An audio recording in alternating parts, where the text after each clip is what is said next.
What is it that U.S. veterans are proud of? Some of us think that we were fighting for the people of our country.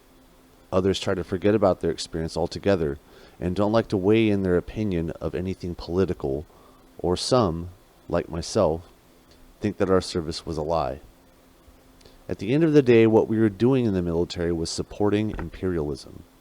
We were supporting the destabilization of other countries and murdering civilians for the sole purpose of the American bourgeoisie to exploit the people we colonized and steal their resources.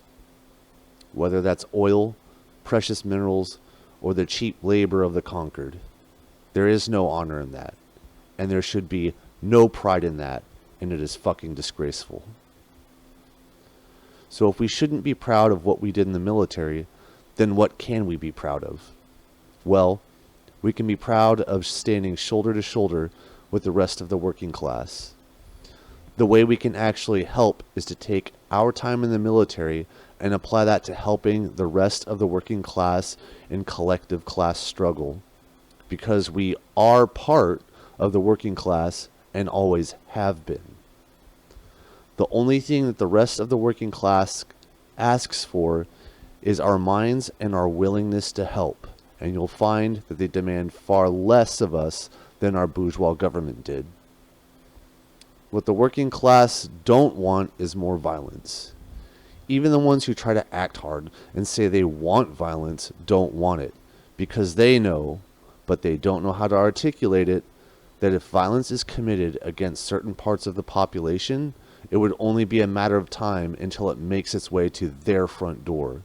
If you're one of those veterans who thought they were fighting for vague things like freedom and liberty, you were only fighting for the freedom and liberty of the bourgeoisie of the United States and not the common working person. There is an old video of a student burning the American flag during the George Bush era, and some moron in uniform is yelling in his face over and over again, "My brother died for you! My brother died for you! My brother died for you!" His brother didn't die for that student or anyone else. He died for oil. Just because we're veterans and we go into a foreign country and die, suffer, and get traumatized doesn't mean we get to live in a fantasy world where we get to make up what we suffered for.